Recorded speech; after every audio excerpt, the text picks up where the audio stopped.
الحمدللہ وکفا وسلام علی عبادہ الذین اصطفیٰ اما بعد اعوذ باللہ من الشیطان الرجیم بسم اللہ الرحمن الرحیم وجعلنا من الماء کل شیء حی۔ معزز سامعین کرام، خداوند عالم کے قربان میں کرم جن کے لاکھوں ہیں ہر آن میں، اللہ کی نعمتیں بے شمار نعمتیں انسانوں پر ہے۔ اللہ نے اعلان کر دیا ہے کہ وَإِن تَعُدُّوا نِعْمَتَ اللَّهِ لَا تُحْصُوهَا، کہ تم نعمتوں کو گننا چاہو تو شمار نہیں کر سکتے ہو، نہیں گن سکتے ہو۔ اللہ کی اتنی نعمتیں ہیں۔ اللہ کی نعمتوں کو انسان یاد کرے تو اس سے شکر کا جذبہ پیدا ہوتا ہے۔ اسی لیے اللہ کی نعمتوں کو یاد کر کے شکریہ ادا کرنا چاہیے، کیونکہ شکر کرنے والے لوگ تھوڑے ہوتے ہیں۔ اور اضافہ اگر چاہتے ہیں جس نعمت میں ہے تو بڑھانے کا لائن شکر ہی ہے، کہ جب شکر کرے گا تو اللہ اس میں اضافہ کرے گا۔ اشرف علی تھانوی رحمۃ اللہ علیہ سے کسی نے پوچھا کہ یہ ایمان کو بچا کر کے کیسے لے جائیں گے قبر میں؟ بچا کے لے جاؤ، بچا کے لے جاؤ، تو یہ بچانا کیسا ہوگا؟ کس طرح بچائیں گے؟ اس کو بچانے کا طریقہ کیا ہے؟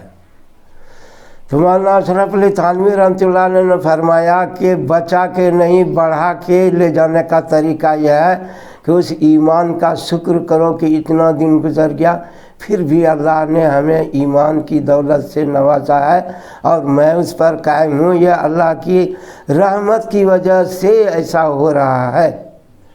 اور کلمہ بھی پڑھے تو اس طرح بچا کر نہیں، بڑھا کر لے جائے گا۔ تو بچا کر لے جانے کا یہی طریقہ ہے کہ اس کو شکریہ ادا کریں۔ ایک مرتبہ چائے باسا گئے تھے، تو پہلے سال جب گئے تو ایک صاحب صابن فیکٹری کے مالک تھے، تو ان سے ملاقات کرتے تو کہتا کہ مجھے فرصت نہیں، مولانا بات نہیں کرتے، اور جو بھی مدرسے کو دینا لینا زکوٰۃ کا تھا اس میں بھی کمی کرتے، بے اعتنائی برتے۔ جب دوسرے سال جانا ہوا تو وہ گھر چھوڑ کے باہر میں دروازے پر بیٹھ کے کھڑے رہتے تھے، اور کوئی مولوی گزرتا تو اس سے سلام کرتے تھے، اور سلام کرنے کے بعد افطار کی دعوت دیتے تھے، اور پھر اس کے بعد وہ 1 روپیہ چندہ دیتے کہ میں زکوٰۃ کے لائق نہیں ہوں اور ہمارا فیکٹری فیل ہو گیا، بڑا سب اچھا سب جو کاریگر ہے، اگر میں اس کو چھوڑ دوں گا تو یہ دوسرے اسی مارکیٹ میں دوسرے کہاں جائے گا اور وہ اچھا مال بنائے گا اور میں پریشان رہوں گا، تو اسے بیٹھا کر بھی رکھا ہوں اور تنخواہ بھی دینا ہے، اور جو ہے فیکٹری چلانے کی اہلیت بھی نہیں ہے۔ تو اس نے یہ آیت بتایا لَإِن شَكَرْتُمْ لَأَزِيدَنَّكُمْ، کہ تم اللہ کا شکریہ ادا کرو گے تو ہم ضرور تمہارے مال میں اضافہ کریں گے۔ ہم سے بھول یہی ہوا کہ ہم اس نعمت کی قدر نہیں کیے، اس وجہ سے اللہ نے مجھے یہ سزا دیا۔ پڑھے تو تھے سہارنپور میں اس قرآن کی تفسیر کو، لیکن سمجھ نہیں آیا تھا کہ شکریہ کرنے سے مال بڑھتا ہے۔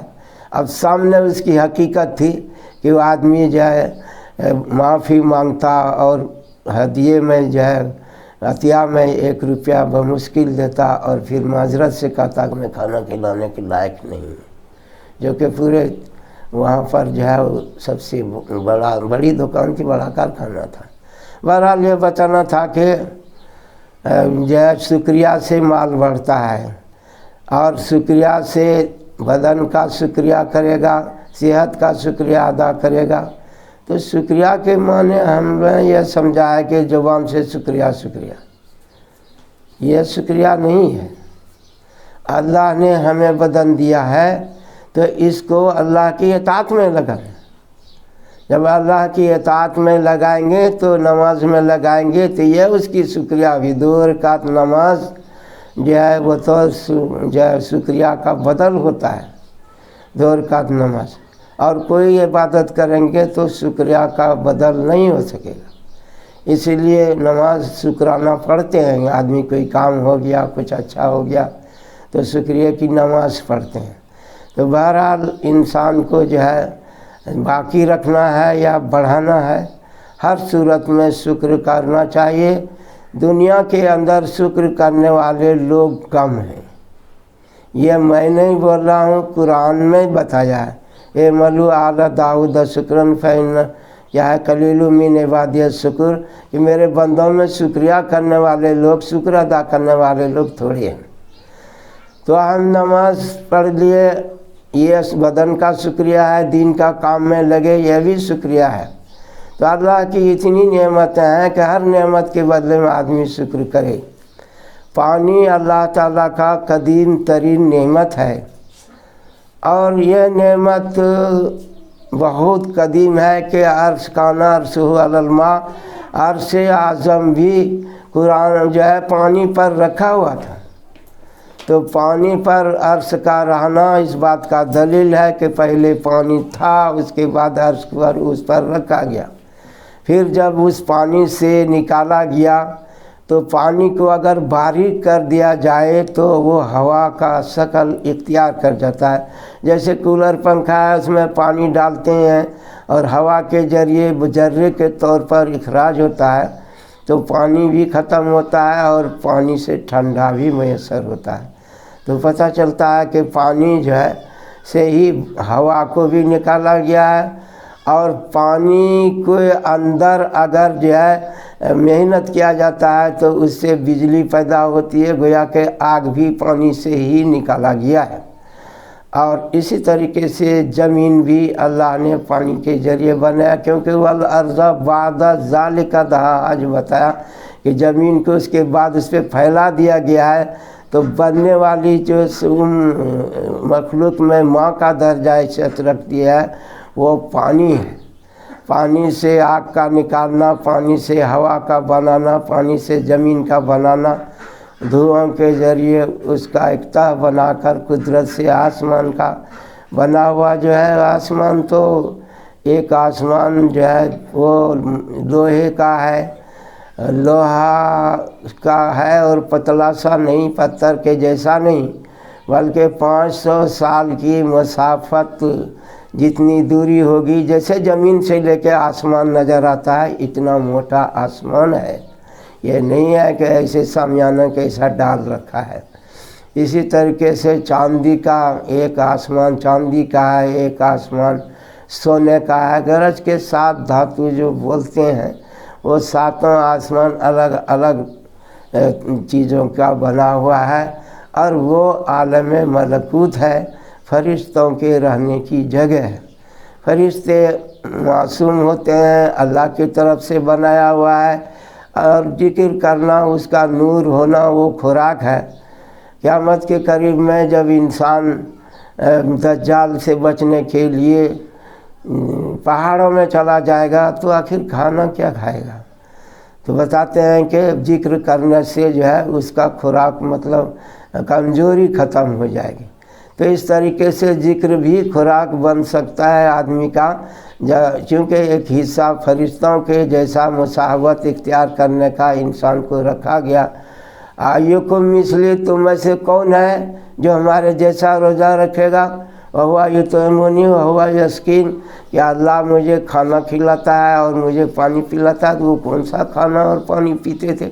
کہ نہ آپ کی بیوی دیکھ سکتی تھی، نہ آپ کے صحابہ دیکھ سکتے تھے، وہ کون سا کھانا تھا؟ تو اس سے ظاہر ہے کہ اللہ تعالیٰ روح کے اندر ایک عجیب قسم کی طاقت عطا فرماتا ہے، روحانی طاقت عطا فرماتا ہے، جسمانی قوت کو بڑھاتا ہے۔ اس طرح سے انسان جو ہے کہتے ہیں کہ حضور صلی اللہ علیہ وسلم کو ایسا جیسے غذا ہوتا ہے ویسے آپ کو روحانی غذا اور روحانی جو ہے پانی عطا فرماتے ہیں، پلاتے ہیں۔ میں جبریل امین مجھ کو کہ مجھے جو جبریل امین مجھے پانی پلاتے ہیں۔ تو کون سا پانی ہے جو جبریل امین پلا دیتے ہیں؟ تو مطلب یہ ہے کہ انسان جب اللہ کی یاد میں مشغول ہوتا ہے تو اللہ تعالیٰ اس کو جب ذکر میں مشغول ہوتا ہے تو زبان میں تراوٹ آتی ہے، ایک عجیب قسم کا مزہ آتا ہے، ایک سرور سا ہوتا ہے جب ذکر جہری کرتا ہے۔ تو اس ٹائم میں زیادہ ذکر کرے گا زبان سوکھ جانی چاہیے، پریشانی بڑھنی چاہیے، لیکن پریشانی بڑھنے کے بجائے زبان میں تراوٹ آ کر کے ایک عجیب قسم کا مزہ ہوتا ہے۔ تو دنیا میں تو لا الہ الا اللہ یہ پڑھنے کا ہے، تبھی عالم ناسوت میں اسے مسلمان سمجھا جائے گا، لیکن فرشتوں کی دنیا میں وہ تو معصوم ہے، انہیں لا الہ کی ضرورت نہیں ہے، اس لیے ان کی تسبیح الا اللہ ہے، بس عبادت کرنا وہ اس کا خوراک ہے، ڈیوٹی انجام دینا۔ شداد غلاظ بڑے مضبوط ہے، بڑے قوی ہے، وہ اللہ کے حکم کی نافرمانی نہیں کرتے۔ تو ظاہر ہے کہ فرشتے چاول نہیں کھاتے، روٹی نہیں کھاتے، گوشت نہیں کھاتے، تو پھر اتنی طاقت اس کے پاس کہاں سے آ گئی کہ وہ سب کچھ کرنے لگتا ہے۔ بستیوں کو چاہے تو اٹھا کے کر دے، پہاڑ کو جگہ سے ہلا دے، ایسی قوت ان کو عطا ہوتی ہے۔ تو کیا یہ کھانے کی وجہ سے ہوتا ہے؟ اللہ کی طرف سے جو قوت ملتی ہے اس کی وجہ سے اس کو طاقت بنتی ہے، اور یہ طاقت ذکر کی وجہ سے ہوتا ہے۔ تو اس لیے اب آسمان تو سب ہو گیا الا اللہ کے طرف میں، اب اس کے بعد جو اوپر ہے جنت کے مقامات ہیں تو وہاں بھی ذکر ہوگا، مگر ذکر وہاں پر جو ہے بالاختیار نہیں ہوگا، انسان ذکر کرے گا بغیر اختیار کے۔ جیسے اس دنیا میں سانس لیتا ہے تو اس کے لیے نہ ارادہ کرنے کی ضرورت ہوتی ہے، نہ اس کے لیے کوئی محنت کرنی پڑتی ہے، نہ ارادے کی ضرورت ہے، نہ محنت کی ضرورت ہے، بس آٹومیٹک ایک سلسلہ اللہ نے بنا دیا ہے جو اس میں دھکا لگتا ہے اندر سے، اس کے بعد جو ہے وہ سانس آتا اور جاتا ہے۔ ایک تو یہ آٹومیٹک ہے انسان کے بدن میں، دوسرا جو ہے انسان کے بدن میں قلب ہے، دل ہے، جو دل کا اندر سے خون پورے بدن میں سپلائی ہوتا ہے، تو وہ بھی آٹومیٹک ہے، از خود چلتا رہتا ہے۔ تو یہ سمجھنے کے لیے میں نے بتایا کہ جیسے دل اپنے آپ چلتا ہے اسی طرح سے سانس اپنے آپ چلتا ہے، تو ایسے ہی اللہ کا ذکر بھی ہوگا۔ جنت تو اللہ کے نعمت کی جگہ ہے، آرام کی جگہ ہے، وہاں پر کسی طرح کی کوئی گڑبڑی نہیں ہے۔ یہ پتے جو ہے پتوں سے آواز آئے گی، بہترین ترانے کی آواز ہوگی، آواز آئے گی، ہلکے بجیں گے، تو دنیا میں اس طرح کا باجا نہیں سنا ہوگا۔ بنجو باجا، خدا جانے کتنے باجا بنایا ہے، لیکن اللہ تعالیٰ نے اس دنیا میں باجا سننے سے منع کیا ہے، اور فحش گانا سننے سے منع کیا ہے۔ اس کی وجہ یہ ہے کہ یہ گانے اور یہ آواز آپ کے دماغ میں ایک طرح کا گھس کر کے اس آواز کو مسلسل بنائے گا، تو جو دل میں اللہ کو رکھے ہیں اللہ پر توجہ کریں گے، ڈسٹرب کرے گا، یعنی کہ نفاق پیدا کرے گا۔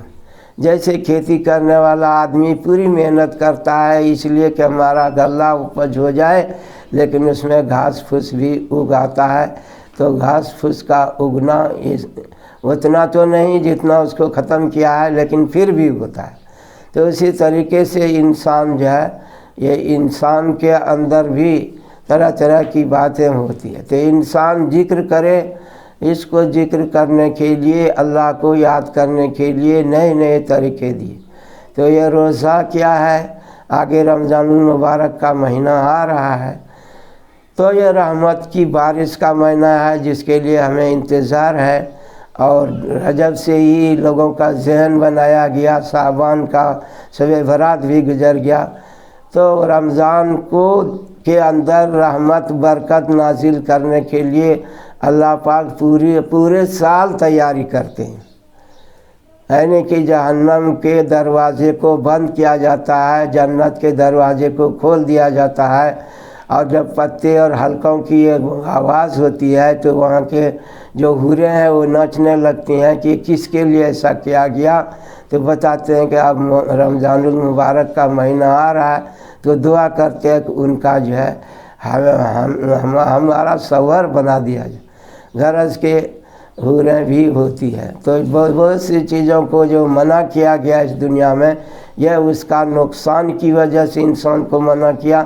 جیسے شراب کو منع کیا تو شراب اس لیے منع کیا، اس میں نفع تو تھوڑا ہے کہ وقتی طور پر طاقت بڑھا ہوا لگتا ہے، فکر نہیں رہتا ہے آدمی کو، لیکن اس شراب کے پینے سے دماغ سر میں درد رہتا ہے۔ ورنہ قرآن میں وہ نہیں بولتے کہ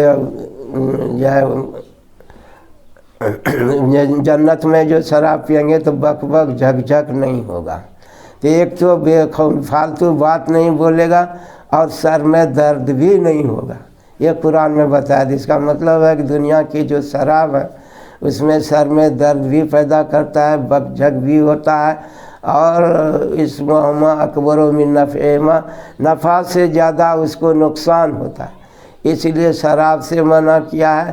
اور جو میتا ہے، یہ جو ہے سمجھیے کہ خنزیر حرام کیا، بہتا ہوا خون حرام کیا، تو خنزیر تو نجس العین ہے، اس میں فلاح کا بھلائی کا کچھ ہے ہی نہیں۔ قرآن نے ورزقناہم الطیبات، پاکیزہ چیزوں کو میں نے روزی مقدر کیا، اسی لیے دنیا میں جتنی اچھی اچھی چیزیں ہیں وہ انسان کا خوراک ہے۔ اگر ہم دھان کا فصل اپجاتے ہیں تو چاول انسان کا خوراک ہوتا ہے، اور باقی اجزاء کو جانوروں کو کھلاتے ہیں۔ اسی طرح اور چیزوں کو بھی آپ دیکھ لیجئے، اس جس چیز کو استعمال کر رہے ہیں اس میں جو اچھی چیز ہے وہ انسان کا خوراک بنایا ہے۔ ایک مرتبہ کی بات ہے، آپ صلی اللہ علیہ وسلم سے دریافت کیا گیا کہ ہم لوگ سمندر میں جاتے ہیں اور کبھی کبھی ایسا ہو جاتا ہے کہ پانی تھوڑا رہ جاتا ہے، اگر اس سے وضو کریں گے تو ہمارے سارے ساتھی پیاس سے مر جائیں گے، تو کیا کریں، سمندر سے پانی سے وضو کر لیں؟ تو کہا کہ الماء طہور والحل میتۃ، کہاں پانی تو پاک ہے، اس سے وضو کر سکتے ہیں، اور اس میں جو میتہ ہے وہ بھی تمہارے لیے حلال ہے۔ مردار تو کھلے لفظوں میں قرآن میں میتہ کو حرام کیا گیا، والمیتۃ والدم ولحم المسفوح بتایا ہے، لیکن آپ صلی اللہ علیہ وسلم نے میتہ کو حلال کیا۔ ما آتاکم الرسول فخذوہ، کہ حضور صلی اللہ علیہ وسلم جو تم کو دے اس کو لے لو، وما نہاکم فانتہوا، اور جن چیزوں سے منع کرے تو اس سے رک جاؤ۔ تو اس سے پتہ چلا کہ آپ صلی اللہ علیہ وسلم نے اس امت پر یہ بھی کرم کیا کہ مچھلی حلال کا اعلان کیا۔ تو مچھلیوں کی کتنی قسمیں ہیں، کس طرح کے ہوتے ہیں، کیسی زندگی ہوتی ہے، وہ ایک بات ہے۔ بہرحال سمندر کا پانی جو ہے آج 70% پانی ہے، اور 30% میں یہ دنیا کی خشکی کا علاقہ ہے جس میں انسان، جانور اور مخلوقات بس رہے ہیں، تو 70% پانی کا حصہ ہے۔ اور یہی سمندر مجھے بہت بڑا لگتا ہے، لیکن عرش جو ہے کہ نیچے پانی کا اللہ نے انتم من المزن ام نحن المنزلون، کہ آسمان سے پانی تم ہی اتارتے ہو کہ ہم اتارتے ہیں۔ تو وہاں کا ایک جوار بھاٹا جو پانی اونچا اٹھتا ہے ہوا کی وجہ سے پھر گرتا ہے، اس کا ایک جوار بھاٹا کے برابر بھی سمندر میں پانی نہیں ہے۔ تو اللہ تعالیٰ نے بہت زیادہ اس کے خزانے رکھے ہیں، انسان کی ضرورت کے حساب سے جو ہے دنیا کو قائم رکھا ہے۔ ابھی یہی پانی ہے، بارش ہوتی ہے، اور جو ہے سیپ میں اگر ایک قطرہ گیا تو اور وہ منہ بند ہو جاتا ہے، وہ برسوں سمندر کے تہہ میں رہتا ہے تو وہ موتی بن جاتا ہے، اگر 2 قطرہ اس میں گیا ہے تو ڈبل موتی بن جاتی ہے۔ تو دیکھو کہ پانی کے قطرے سے ہی جو ہے سمجھے موتی بن رہا ہے۔ اور اسی طرح سے انسان کو ناپاک نطفے سے پیدا کیا، اشرف المخلوقات بنایا، اللہ کی کاریگری۔ تو میرے بھائی اور محترم بزرگوں، یہ بارش جو ہے امت بارش کی مثال ہے کہ بارش کا کون سا قطرہ انسان کے لیے مفید ہوگا معلوم نہیں۔ ایسے برسات کے دنوں میں بارش ہوتی رہتی ہے، لیکن کون سا قطرہ موتی بن جائے گا یہ نہیں معلوم۔ یہ پانی جو ہے پتھر پہ بھی پڑتا ہے، زمین پہ بھی پڑتا ہے، جس کی حیثیت جیسی رہتی ہے اسی طرح کام ہوتا ہے۔ در باغ لالا روئے دو در سورا بوم خس، زمین اگر بنجر ہے، کھارا ہے، تو اس میں کیا ہوگا؟ وہ خس و خاصاک جنم لے گا۔ اور جگہ اگر اچھی ہے، صلاحیت اچھی ہے، تو اس میں اچھا غذا تیار کرتا ہے۔ تو پہاڑوں پر پانی رہتا نہیں ہے، جبکہ وہاں بھی پڑتا ہے۔ اور پھر اس کے بعد جو ہے یہ اللہ کا نظام ہے۔ ایک بزرگ پہاڑ کے اوپر چڑھ کے کھو میں بیٹھ کے عبادت کر رہے تھے، تو اس نے دیکھا کہ بارش ہونے لگی، تو سمندر میں بارش ہوئی۔ اس نے کہا کہ الہ العالمین یا حی یا قیوم، بارش زمین پر ڈالتے تو لوگوں کو فائدہ ہوتا ہے، سمندر میں بارش کرنے سے کیا فائدہ ہے؟ تو اس کو کہا کہ تم اپنے کام میں مشغول رہو، دوسرا کام مت کرو، ڈانٹ دیا گیا۔ کیونکہ توجہ ادھر ادھر نہیں ہونی چاہیے، اللہ کی طرف متوجہ رہو۔ تو اللہ حکمت جانتا ہے کہ پانی سمندر میں کیوں بڑھتا ہے، اور اس سے کیا بنانا ہے۔ درختوں پر پڑتا ہے، شبنم کو ذریعے نہاتا ہے، اور بارش سے اس کو بڑھاتا ہے۔ تو دنیا کے اندر جو ہے یہ پانی اللہ کی بہت بڑی نعمت ہے۔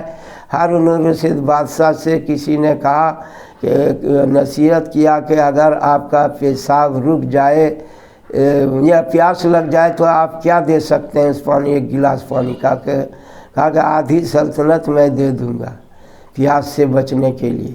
پھر اس نے دوبارہ سوال کیا کہ اگر پیشاب رک جائے تو اس کے علاج کے لیے آپ کیا دے سکتے ہیں؟ کہا کہ آدھی سلطنت دے دوں گا۔ کہا کہ آپ کا یہ پوری سلطنت یا پیشاب کے برابر بھی نہیں ہے۔ تو میرے بھائی اور محترم بزرگوں، وہ بھی اللہ والا تھا، اس لیے اللہ والوں سے محبت تھی، بہلول دانا وغیرہ آتے جاتے تھے، رشتہ دار تھے۔ بہرحال ہارون الرشید بادشاہ ایماندار بادشاہ گزرا ہے۔ جس سال حج کو جاتے تو بہت سے علماء کو ساتھ لے جاتے، اور جس سال نہیں جاتے تو وہ ہزاروں علماء کرام کو حج میں بھیجا کرتے تھے۔ تو میرے بھائیوں اور محترم بزرگوں، دین کے ہم سبھی محتاج ہیں، اور یہ پانی اللہ کی نعمتوں میں سے بڑی نعمت ہے۔ اگر یہ بڑی نعمت نہیں ہوتی تو جنت میں جو ہے انہار من ماء غیر آسن، کہ جنت میں پانی کا بھی نہر ہوگا اور وہ گندا نہیں ہوگا۔ پانی کی 3 صفت ہے۔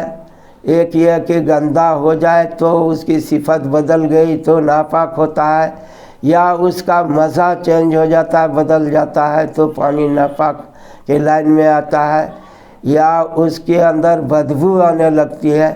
تو پانی کے اچھا ہونے کا پہچان یہ ہے کہ وہ پانی بدبودار نہیں ہو، اس کا رنگ بدلا ہوا نہیں ہو، ذائقے میں گڑبڑ نہیں ہو۔ اسی لیے پانی کو پہلے کلی کرتے وقت منہ میں ڈالتے ہیں تاکہ پانی کا ذائقہ سمجھ میں آ جائے کہ پانی کیسا ہے، اور اس کے بعد ناک میں ڈالتے ہیں تو اس کے خوشبو بدبو کو بھی پتہ چل جاتا ہے، اور جہاں تک اس کے رنگ کا ہے تو وہ تو آنکھ سے پہلے ہی دیکھ لیتا ہے کہ رنگ کیسا ہے۔ تو غرض پانی کے اندر یہ 3 چیز ہوتی ہے، لیکن اللہ پاک جنت کے اندر جو پانی رکھے ہیں اس میں وہ گدلا ہونا، میلا ہونا، خراب ہو جانا، بدبودار ہو جانا، ان خراب صفات سے جنت پاک ہے، جنت کا پانی۔ تو جنت میں ایسا پانی ہوگا، اور یہ حوض کوثر میں جو پانی پلایا جائے گا، قیامت کا پریشانی ہوگی، اور وہ پریشانی قیامت کا دن کا 1 دن کا نہیں ہوگا، 50 الف سنہ 50,000 سال کے برابر آخر دن یعنی قیامت کا دن ہوگا۔ تو سوچ سکتے ہیں کہ دنیا میں تو 60-70 برس میں 100 سال میں آدمی بوڑھا ہو جاتا ہے، عقل ارجن القدیم جیسے پرانا ساکھ ہوتا ہے کھجور کا تو ٹیڑھا ہو جاتا ہے، ایسے کمر جھک جاتی ہے دنیا کے اندر۔ ولدان نصیب السماء منفطر بھی، کہ بچہ بوڑھا ہو جائے گا اتنا بڑا دن ہوگا۔ اب وہ دے سن کے انسان پریشان ہوتا ہے کہ اتنا بڑا دن 50,000 سال رہنے کا، عرش کے نیچے کوئی سے علاوہ کہیں ٹھکانہ نہیں، پانی کا کوئی نظام نہیں، تو آخر پانی کا نظام جو ہے آپ صلی اللہ علیہ وسلم کو عطا کیا گیا، انا اعطیناک الکوثر، کہ آپ کو حوض کوثر عطا کیا گیا ہے۔ وہ حوض کوثر کہاں پر رکھا جائے گا؟ آپ صلی اللہ علیہ وسلم نے فرمایا ممبری علی حوضی، کہ میرا جو ممبر ہے جس پہ چڑھ کے میں خطبہ دیتا ہوں، سمجھ لو کہ یہ حوض کوثر پر ہے۔ یا تو یہی مطلب ہے جو ظاہر ہے، یا نہیں تو اگر ہٹ کے ہوگا تو آپ کا ممبر بھی حوض پر رکھا جائے گا، آپ ممبر پہ تشریف فرما ہوں گے اور اپنے دست مبارک سے بھی پلا رہے ہوں گے۔ آپ پھورے اتنے ہوں گے جیسے آسمان میں تارے ہوتے ہیں، کہ ایسا نہیں ہے کہ 2-4 گلاس آپ پیے گا تب دوسرے کو دیا جائے گا۔ تو کسی کو پانی اللہ کے طرف سے قدرتی طور پر ہاتھ میں آ جائے گا، کسی کو فرشتے عطا کر رہے ہوں گے، کسی کو آپ صلی اللہ علیہ وسلم نواز رہے ہوں گے پانی سے۔ وہ حوض کوثر نہر ہے، آپ صلی اللہ علیہ وسلم کی جنت کا پانی ہے، اور وہ پانی اس حوض کوثر میں رکھا گیا ہے۔ تو یہ بتایا کہ احلی من العسل، شہد سے زیادہ میٹھا ہوگا، اور ابیض من اللبن، دودھ سے زیادہ سفید پانی ہوگا۔ تو دودھ سے زیادہ سفید اور شہد سے زیادہ میٹھا، تو وہ حوض کوثر کا پانی ہوگا۔ اور جب اس حوض کوثر سے پانی مل جائے گا تو آدمی کی پیاس ہمیشہ کے لیے ختم ہو جائے گی۔ جنت میں بھی پانی پیے گا تو پیاس کی تکلیف کو دور کرنے کے لیے نہیں پیے گا، بلکہ اس کے پانی کی لذت کو حاصل کرنے کے لیے پیے گا۔ تو وہ حوض کوثر اللہ نے آپ صلی اللہ علیہ وسلم کو عطا کیا، انا اعطیناک الکوثر۔ تو ایک پانی وہ ہے جو شہد سے زیادہ میٹھا ہوگا اور دودھ سے زیادہ سفید ہوگا۔ ایک زمزم کا پانی ہے جس کو اللہ نے اپنی قدرت سے بنایا ہے، اور معصوم اسماعیل علیہ السلام کے پیر رگڑنے سے بنایا ہے، اور جبرائیل علیہ السلام کے پر مارنے سے بنایا ہے۔ گویا کہ اللہ اور اس کے فرشتے اور ایک نبی، 3 آدمی کا اس میں بطور ذریعہ کی ہوا ہے، لیکن بنا اللہ کی قدرت سے۔ اور اس پانی کے اندر بھوک مٹانے کی بھی صلاحیت ہے، پیاس مٹانے کی صلاحیت۔ ایسا پانی کہیں نہیں ہے جس میں پیاس بھی بجھ جائے اور بھوک بھی مٹ جائے۔ وہ جنت کا پانی بھی زمزم کے پانی کا مقابلہ نہیں کر سکتا ہے۔ اگر زمزم کے پانی سے بڑھ کے جنت کا پانی ہوتا تو شق صدر کے وقت میں ضرور فرشتے جنت سے پانی لے کر کے آتے۔ پانی ہے، پی لیے ہو گیا، اس سے زیادہ کچھ ہونے والا حاصل نہیں ہے، لیکن زمزم کے پانی کو جس نیت سے پیے گا اللہ اس کو پورا کرے گا۔ تو عمر رضی اللہ عنہ نے کہا کہ قیامت میں مجھے بہت پیاس لگے گی، تو قیامت کے پیاس بجھانے کے لیے میں زمزم کا پانی پی رہا ہوں۔ بہرحال جو ہے کچھ بھی چاہ سکتے ہیں ایمان پر، خاتمہ کے لیے، دین کے کاموں کے لیے، صحت کے لیے، آپ کیا چاہتے ہیں وہ زمزم کے پانی میں ہے موجود۔ غذا کا غذا ہے، پانی کا پانی ہے، اور اس کے علاوہ جو چاہیں اس پانی کے روپ میں اللہ نے ایک ذریعہ بنا دیا کہ آپ کو جو کچھ چاہیے پانی کے ذریعے حاصل کر سکتے ہیں۔ تو زمزم کا پانی ہوا ہے۔ اسی طریقے سے جو ہے شہد بھی ہے، شہد اللہ نے شفا کے لیے بنایا ہے۔ اور جو ہے پڑھنے کے لحاظ سے سورہ فاتحہ ہے، ہر بیماری کا شفا ہے۔ دنیا میں جتنی بیماری ہے ہر بیماری کا دوا سورہ فاتحہ ہے۔ ہر بندے کو پڑھنا پڑتا ہے۔ لا صلاۃ الا بفاتحۃ الکتاب، کوئی نماز آپ کی سورہ فاتحہ کے بغیر نہیں ہونی چاہیے۔ تو سورہ فاتحہ کا جو ہے پڑھنا واجب قرار دیا ہے، سورہ کا ملانا بھی فرض ہے۔ تو اس طریقے سے سورہ فاتحہ شفا کا اللہ نے کیسا خیال کیا ہے۔ زمین کے اندر جہاں نمی رکھ دیتے تو آدمی کو چلنا مشکل ہوتا، بہت سخت ہو جاتا دھوپ کی گرمی سے، اس میں پریشانی تھی، تو زمین کو اللہ نے ایسا ہی رکھا ہے۔ اور یہ پانی زمین کو اندر ملا دیا گیا ہے، کہیں کھارا پانی ہے، کہیں میٹھا پانی ہے۔ اور یہ پانی اگر آپس میں مل کر کے ہو جائے تو دنیا میں صحیح پانی نصیب نہیں ہوگا۔ میٹھا پانی کس کو کہتے ہیں؟ ہم لوگ یہاں پانی پیتے ہیں تو اس کو میٹھا نہیں سمجھتے، راجستھان گئے تب سمجھ میں آیا کہ میٹھا کس کو کہتے ہیں۔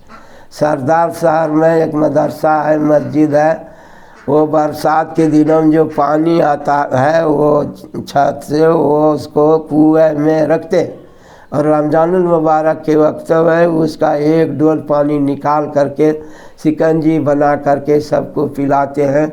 تو ہمیں تو پانی کا قدر نہیں ہے، لیکن جہاں پانی کھارا ہوتا ہے، پانی صحیح نہیں ملتا، تو اسے پتہ چلتا ہے میٹھا پانی کس کو سمجھ میں نہیں آیا۔ اپنے یہاں جب تک رہتی ہے سمجھ میں نہیں آیا کہ میٹھا کس کو پانی کہتے ہیں، لیکن راجستھان جانے کے بعد سمجھ میں آیا کہ میٹھا پانی کیا ہوتا ہے۔ تو پانی اللہ کی بڑی نعمت ہے۔ مبارک میں جب رہتے تھے وہاں تو نوح علاقے میں وہاں گئے تھے تو نہائے تو بہت ٹھنڈا پانی، اب جب منہ میں لیے تو ایسا لگتا ہے کہ کڑوا، ایسا جیسے نیم کا پتا وہ کھولا کر کے اس کو بنایا گیا، تو اتنا کڑوا پانی۔ تو بہرحال اللہ کی نعمت ہے کہ کہیں وہ پانی بھی نعمت ہے، اگر کڑوا پانی ہے تو بھی اس کو صاف کر کے فلٹر کر کے پیتے ہیں، نہیں تو سمندر کا پانی لا کے فلٹر کر کے پیتے ہیں۔ جیسے کویت ہے، صلاح اجلاس میں قاری طیب صاحب کو وہاں کے امیر کہہ رہے تھے کہ حضرت دعا کیجیے، اللہ نے ہندوستان کو پانی کی دولت سے نوازا ہے، دعا کیجیے کہ ہمارے ہاں ایک کنواں بھی مل جائے۔ تو جن کے ہاں پانی نہیں ہے وہ قدر سمجھتے ہیں، ہم سن کے عجیب سا لگا کہ ہندوستان میں پانی کی دولت سے نوازا ہے، یہ کیا بات بول رہے ہیں۔ تو بات وہی ہے کہ جہاں نہیں ہے اس چیز کا تو کیا قدر ہوتا ہے اس کو وہاں سمجھ میں آتا ہے۔ تو پانی انسان کی ضرورت ہے، اور جو ہے پانی سے ساری چیزوں کو زندہ رکھا ہے، جتنی چیزیں ہیں حیات ہے، مگر اللہ پاک پانی کا محتاج نہیں ہے زندہ رہنے کے لیے۔ اللہ تو حی ہے، وہ خود زندہ ہے، وہ دوسروں کو پانی سے زندہ رکھا ہے، لیکن وہ اپنے آپ سے زندہ ہے، حی ہے وہ۔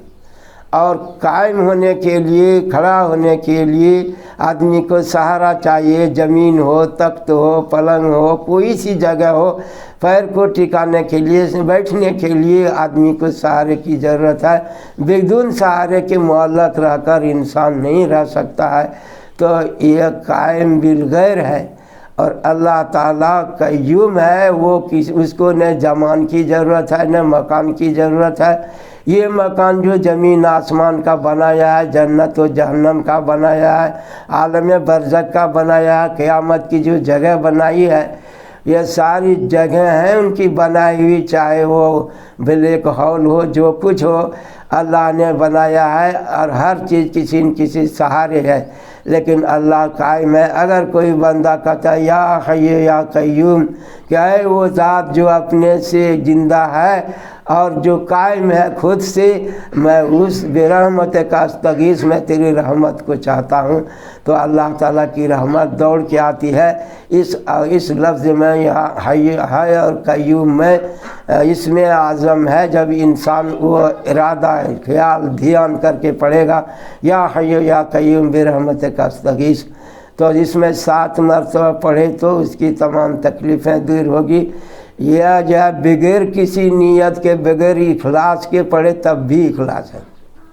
کوئی یوں ہی پڑھے یا حی یا قیوم برحمت کا استغیث تو اس کو بگاڑ نہیں سکتا ہے، کیونکہ یہ الفاظ صحیح ہے اور اللہ کی رحمت کی طرف متوجہ کرنے کے لیے۔ جیسے کلمہ لا الہ الا اللہ محمد الرسول اللہ ہے، اخلاص سے پڑھے تو بھی وہی کلمہ ہے، بدون اخلاص پڑھے تو بھی کلمہ ہی اخلاص کا ہے۔ اخلاص پیدا کرنے والی چیز ہے، اس کو کہاں سے اخلاص کرے گا؟ تو وہ تو خود اخلاص کرنے والا کلمہ ہے۔ تو ہمارا کلمہ اللہ نے ایسا عطا کیا کہ جو ہے وہ خود اخلاص آ کر کے پیدا کرتا ہے۔ یہی وجہ تھی کہ بلال خالد بن ولید رضی اللہ عنہ جنگ کے موقع پر ایک جگہ جیسے ہی تلوار اٹھایا، دشمن پہ وار کرنا چاہ رہے تھے، اس نے لا الہ الا اللہ پڑھ لیا، تب بھی اس کو مار دیا تھا۔ لیکن آپ صلی اللہ علیہ وسلم بہت خفا ہوئے، کہا اللہ شکت کلمہ، تم اس کا دل پھاڑ کے دیکھے تھے کہ میں تمہاری تلوار کے ڈر سے کلمہ پڑھا تھا؟ تو انسان کے عمل کو ریاکاری پر محمول کرنا یہ غلط ہے، ورنہ آپ صلی اللہ علیہ وسلم اس کو ڈانٹتے نہیں کہ اللہ شکت کلمہ، تم نے اس کا دل پھاڑ کے دیکھا تھا؟